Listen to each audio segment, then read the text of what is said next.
Pressing മെഷീനൊന്നും ഇല്ലാതെ എങ്ങനെയാണ് LED bulb assemble ചെയ്യാമെന്നാണ് ഇന്ന് നമ്മൾ ചെയ്യാൻ പോകുന്നത്. Base, heat sink, aluminium coated plastic housing, LED module, diffuser, ഇത്രയാണ് കിറ്റിനകത്ത് ഉണ്ടായിരിക്കുക. ഒരു LED ബൾബ് അസംബിൾ ചെയ്തെടുക്കാൻ എന്തൊക്കെ വേണ്ടി വരും നമുക്ക് നോക്കാം. അത് നമുക്ക് വേണ്ടത് ഹീറ്റ് സിങ്ക് കോമ്പോണൻ്റ് ആണ്. അത് ഏത് വേണമെങ്കിൽ യൂസ് ചെയ്യാം, വൈറ്റ് കളറിൽ യൂസ് ചെയ്യാം. പിന്നെ ഒരു ഫെവിക്വിക്ക്, പിന്നെ ലെഡ്, സോൾഡിങ് അയൺ, ഇത്രയാണ് നമുക്ക് ചെയ്തെടുക്കാൻ ആവശ്യമായിട്ടുള്ള ടൂൾസ്. നമുക്കിത് സ്റ്റെപ്പ് ബൈ സ്റ്റെപ്പായിട്ട് ചെയ്ത് നോക്കാം. അപ്പോൾ എല്ലാവരും വീഡിയോ സ്കിപ്പ് ചെയ്യാതെ ഫുള്ളായിട്ട് കാണാം. ആദ്യം തന്നെ നമുക്ക് ഈ LED മൊഡ്യൂൾ ഈ ഹീറ്റ് സിങ്കിനകത്ത് അറ്റാച്ച് ചെയ്യാം. LED മൊഡ്യൂളിൻ്റെ ബാക്ക് സൈഡിലായിട്ട് ഹീറ്റ് സിങ്ക് കോമ്പൗണ്ട് ഒരു തിൻ ലൈനായിട്ട് അപ്ലൈ ചെയ്യാം. എന്നിട്ട് നമുക്ക് ആ ഹീറ്റ് സിങ്കിലോട്ട് അറ്റാച്ച് ചെയ്യാം. ഞാനിവിടെ യൂസ് ചെയ്യുന്ന ഒരു ആഷ് കളർ ഹീറ്റിംഗ് കോമ്പൗണ്ടാണ്. വൈറ്റ് കളറും അവൈലബിൾ ആണ്, രണ്ടും യൂസ് ചെയ്യാം. ഹീറ്റ് സിങ്കിലെ ഹോളും LED മൊഡ്യൂളിലെ ഹോളും മാച്ച് ആവുന്ന തരത്തിൽ അത് പ്ലേസ് ചെയ്യുക. എന്നിട്ട് തന്നെ നന്നായി ടൈറ്റൻ ചെയ്യുക സ്ക്രൂ ഉപയോഗിച്ചിട്ട്. സെൽഫ് ത്രെഡിങ് സ്ക്രൂ ഉപയോഗിച്ചിട്ട് വേണം ഇത് ടൈറ്റൻ ചെയ്യാൻ. LED മൊഡ്യൂൾ വർക്ക് ചെയ്യുമ്പോൾ അത് ഹീറ്റ് അബ്സോർവ് ചെയ്യാൻ വേണ്ടിയിട്ടാണ് ഇങ്ങനെ ചെയ്യുന്നത്. ഇത്തരത്തിൽ ടൈറ്റ് ചെയ്യുമ്പോൾ ആ ഹീറ്റ് സിങ്കും LED മൊഡ്യൂളും പ്രോപ്പറായിട്ട് കോണ്ടാക്റ്റ് ആണോ എന്ന് ചെക്ക് ചെയ്യുക.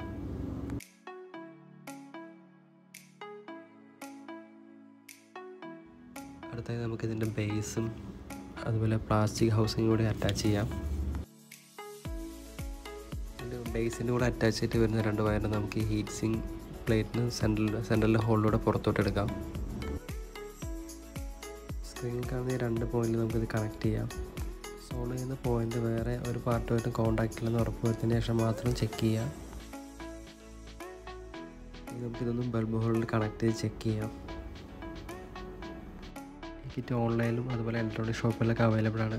ഓൺലൈനിൽ പർച്ചേസ് ചെയ്യുന്ന ലിങ്ക് ഡിസ്ക്രിപ്ഷനിൽ ആഡ് ചെയ്യുന്നതാണ്. നിങ്ങൾക്കവിടെ കാണാൻ പറ്റും ഇത് പെർഫെക്റ്റ്ലി വർക്കിംഗ് ആണ്.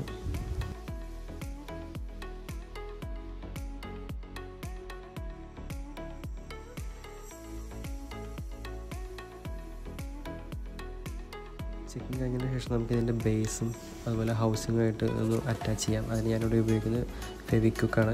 ഏത് വേണമെങ്കിൽ നമുക്ക് യൂസ് ചെയ്യാം. ഫ്ലെക്സ് ക്വിക്ക് യൂസ് ചെയ്യാം, സൂപ്പർ ഗ്ലൂ യൂസ് ചെയ്യാം, ഏത് വേണമെങ്കിൽ യൂസ് ചെയ്യാം. അത് ഓപ്ഷനിലാണ്.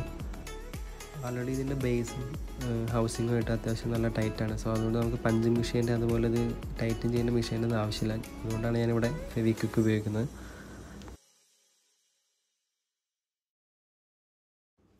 ഫെവിക്വിക്ക് അപ്ലൈ ചെയ്തതിന് ശേഷം ഇത് പ്രോപ്പറായിട്ട് പ്ലേസ് ചെയ്യുക.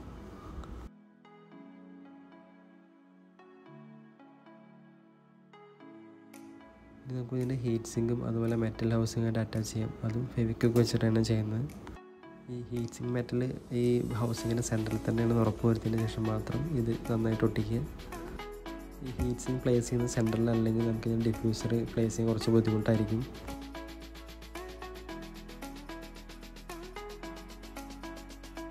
ഇതൊന്ന് ഡ്രൈ ആവുന്നവരെ കുറച്ച് നേരം ഒന്ന് വെയിറ്റ് ചെയ്യാം. അതിനുശേഷം നമുക്ക് ഡിഫ്യൂസർ പ്ലേസ് ചെയ്യാം. LED മൊഡ്യൂൾ അലുമിനിയം കോട്ടഡ് ആയിട്ടുള്ള പ്ലാസ്റ്റിക് ഹൗസിങ്ങിനോട് പ്ലേസ് ചെയ്യുന്നതിലൂടെ LED വർക്ക് ചെയ്യുമ്പോൾ ഉള്ളത് ഹീറ്റ് റെഡ്യൂസ് ചെയ്യാനത് ഹെൽപ്പ് ചെയ്യുന്നതാണ്. നമ്മളിവിടെ യൂസ് ചെയ്തിരിക്കുന്നത് LED മൊഡ്യൂളും അതുപോലെ പവർ സപ്ലൈ അറ്റാച്ച്ഡ് ആയിട്ടുള്ള സ്റ്റാക്കഡ് ആയിട്ടുള്ള സർക്യൂട്ട് ബോർഡാണ് യൂസ് ചെയ്യുന്നത്. സെപ്പറേറ്റ് ആയിട്ട് വരുന്ന ബോർഡുകളുണ്ട്. LED മൊഡ്യൂളും അതുപോലെ പവർ സപ്ലൈ സെപ്പറേറ്റ് ആയിട്ട് ബോർഡുകളുണ്ട്. പക്ഷേ നമുക്കൊന്നുകൂടെ കൺവീനിയൻറ്റും അതുപോലെ ഈസി ആയിട്ട് ഇൻസ്റ്റാൾ ചെയ്യാൻ പറ്റുന്നതും LED അറ്റാച്ച്ഡ് ആയിട്ട് വരുന്ന ഈ ബോർഡുകളാണ്. നമുക്ക് ഇതിൻ്റെ ഡിഫ്യൂസറോടെ പ്ലേസ് ചെയ്യാം. ഡിഫ്യൂസറിലും അതുപോലെ ബോഡിയിലായിട്ട് ചെറിയൊരു കട്ടിങ് ഉണ്ട്. ആ കട്ടിങ്ങും ഇതിന് രണ്ടും മാച്ച് ആക്കാൻ ഈസി ആയിട്ട് നമുക്കിത് പ്ലേസ് ചെയ്യാൻ സാധിക്കും. ഇത്തരത്തിൽ ചെയ്യാൻ പറ്റിയില്ലെങ്കിൽ നിങ്ങളുടെ ഒരു ഐഡിയ വെച്ച് തന്നെ അത് മാക്സിമം പ്ലേസ് ചെയ്യാൻ സാധിക്കുക. ഡിഫ്യൂസർ ഫിറ്റ് ചെയ്തതിന് ശേഷം ജസ്റ്റ് റൊട്ടേറ്റ് ചെയ്ത് നോക്കിയാൽ നമുക്കത് പ്ലേസ് ആയെന്ന് കറക്റ്റ് മനസ്സിലാക്കാൻ സാധിക്കും.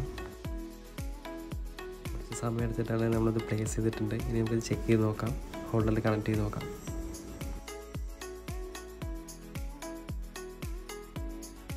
ഇഷ്ടമെങ്കിൽ എല്ലാവരും വീട്ടിൽ ട്രൈ ചെയ്ത് നോക്കാം. ഈ കിറ്റിൻ്റെ പ്രൈസ് വന്ന് 52 രൂപയാണ്. കുറച്ചധികം ക്വാണ്ടിറ്റി നമ്മൾ പർച്ചേസ് ചെയ്യുകയാണെങ്കിൽ ഇതിനും കുറഞ്ഞ് കിട്ടാനും സാധ്യതയുണ്ട്.